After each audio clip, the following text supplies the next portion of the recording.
Vanakkam. Welcome to this course on biomedical instrumentation. In the previous video, we looked at phonocardiogram and we looked at it in some good detail. In this video, we will continue that discussion into digital stethoscope. So, in this video, we will look at block diagram of a digital stethoscope and components and functionality and a brief explanation of the digital stethoscope. This is the block diagram of a digital stethoscope. There is a preamp for the microphone. Note that in this case, this is a microphone. In the PCG case, this could be a PVDF sensor that actually senses the strain that is caused due to movement of the skin, unlike the microphone which is going to pick up the acoustic signals. The PVDF will pick up the strain. But if you have two channels, one will listen to the heart, the other will listen to the ambient sounds. Essentially similar to your noise cancelling headphone. What does a noise cancelling headphone do?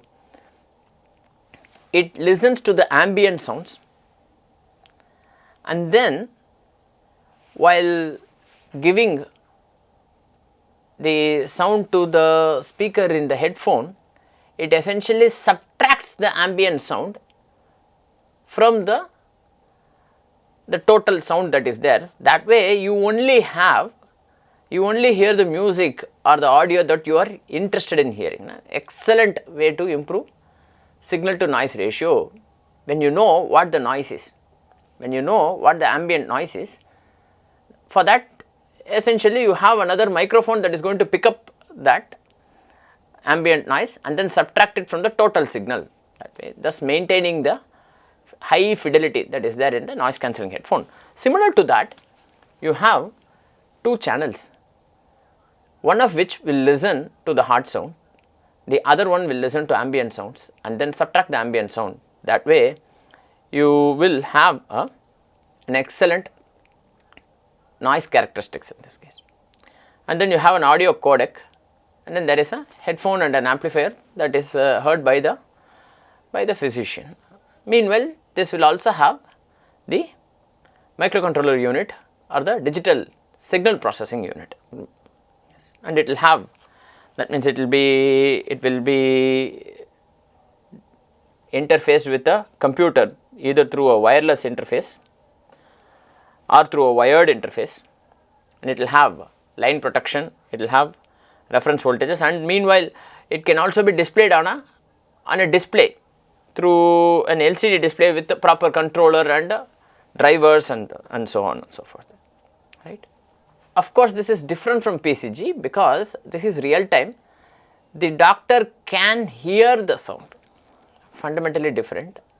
PCG, you process along with ECG to check the valve sounds or the heart sounds, S1, S2, S3, S4, for processing the waveforms. Here you are more interested in processing the audio. So, slight difference, because this is going to be heard real time by the doctor. Of course, the modern ones can also store and then maybe do offline process. There are also these kind of devices that do processing in a smartphone and then giving some feedback, that is also available. Meanwhile, this is essentially a classic example of a mixed signal processing system, that is digital signal processing that is done here, and then there is analog signal processing, right. There is analog signal processing that is done here, and then there is a human interface that is done here. This is the human, as in this is the human actually.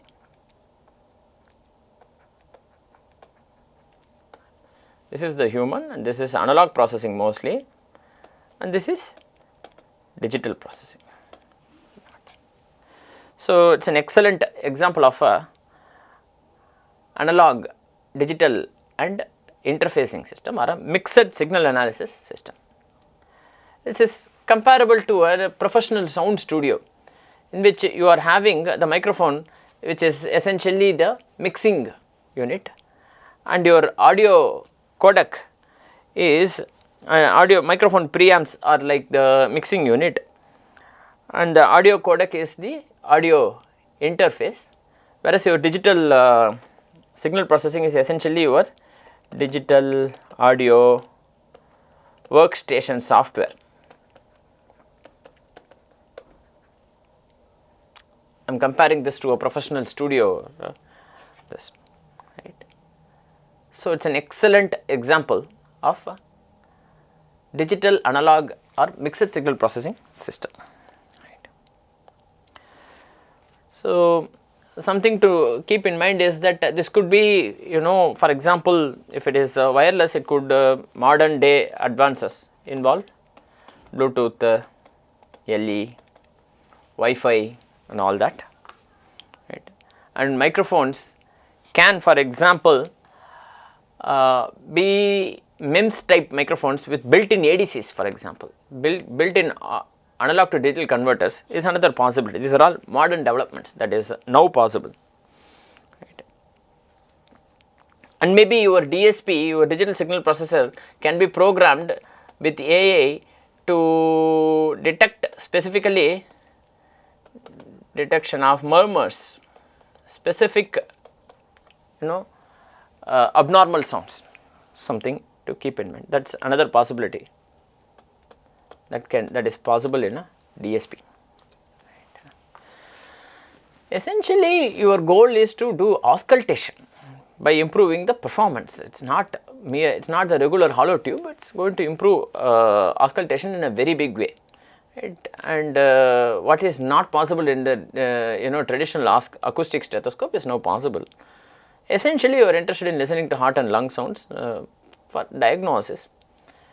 The good thing is that it is going to practically look like the regular stethoscope, but the performance is going to be very different, and it can provide recording and playback as needed, and also sometimes it can also provide processing, sometimes even advanced processing, and it can also provide printing or some visual display, for example. And it turns out that despite all the advancements in despite all the advancements in audio codec and the digital signal processor, the most important limiting component happens to be the transducer, because your digital signal processing is not magical that it will get signal that you have not picked up. It cannot recreate signal that you have not picked up. It is absolutely critical. It can only improve quality of the signal. If you have not picked up the signal, then you have lost it. So, the microphone or the sound transducer happens to be the limiting component. It is a most critical component. It converts acoustic signal or sound into an analog voltage, essentially playing the role of a limiting component in the quality of the diagnosis, in the quality of the signal that you get. All these things, audio codec electronics having analog to digital converter and speakers are all advanced and can be of very high quality, but their quality is going to be limited by the input that is received from the microphone. Note that ADC, it is preferable to have 16-bit ADC, so that you can have 96 dB of dynamic range. So, why? Now that is going to give you a wide range that you would want in your application, in your listening, right. The analog voltage from the transducer is processed or conditioned, digitized by an audio and analog to digital converter and codec. Some digital stethoscopes incorporate noise cancellation. I already mentioned this, having a secondary microphone that will listen to ambient noise that will be digitally removed. That means there will be 2 ADCs that will be there, but nowadays this is not a big deal. One chip can have 2 ADCs on multiple channels. So, a microcontroller unit or a digital signal processor performs the required processing are the algorithms, which is essentially reduction of ambient noise or cancellation of noise, filtering. All these are happening in the digital domain, and then this is converted back into digital to analog converter so that the person can hear, so that the doctor can hear, right. This processed digital signal is converted back into analog by an audio DAC this, and then a headphone or speaker amplifier. There is then an amplifier that is going to give that is an audio amplifier, that conditions audio signal again for output. This captured sound can then be played back on a computer through the stethoscope, right. Either through the stethoscope or on a computer by an audio jack, whichever way you want. It can be on any of the, it can be on a headphone stethoscope or on a computer, or any particular means. You want to have maximum sensitivity for hard sounds which are between 20 Hz and 400 Hz. S4, for example, can even be below 20 Hz. S4 can have frequency components about 15 Hz in some cases. So, essentially at the edge of human ability to hear, because 20 Hz and below you cannot hear. So, but that does not make it unimportant. It is a low frequency signal, but S3, S4 are essentially, if they are present in adults, essentially they are highly likely to be pathological. So, just because these are low frequencies does not mean that they are unimportant. Whereas pulmonary sounds are between 100 Hz and 1200 Hz. For some reason I am not able to underline, but pulmonary sounds are between 100 Hz and 1200 Hz. So, with this we come to the end of this video. In this video we looked at the block diagram of a digital stethoscope and the functionality and components. We also discussed some of the critical, the most limiting component is of course the microphone. Then you have the processing system, and you need to have ADC at least 16 bits so that you can have high dynamic range. And what else? You can, for example, improve communication protocol, wireless for example, using Bluetooth LE or using Wi-Fi. It is not just wireless, it is not just fancy.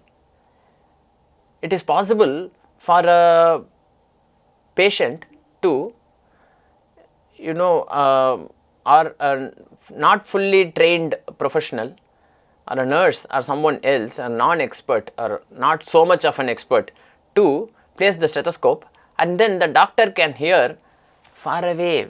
Essentially it enables and enhances telemedicine applications. So, that is absolutely critical, something to keep in mind, that it can, this signal can be transmitted digitally to a far away doctor who can then make the appropriate diagnosis.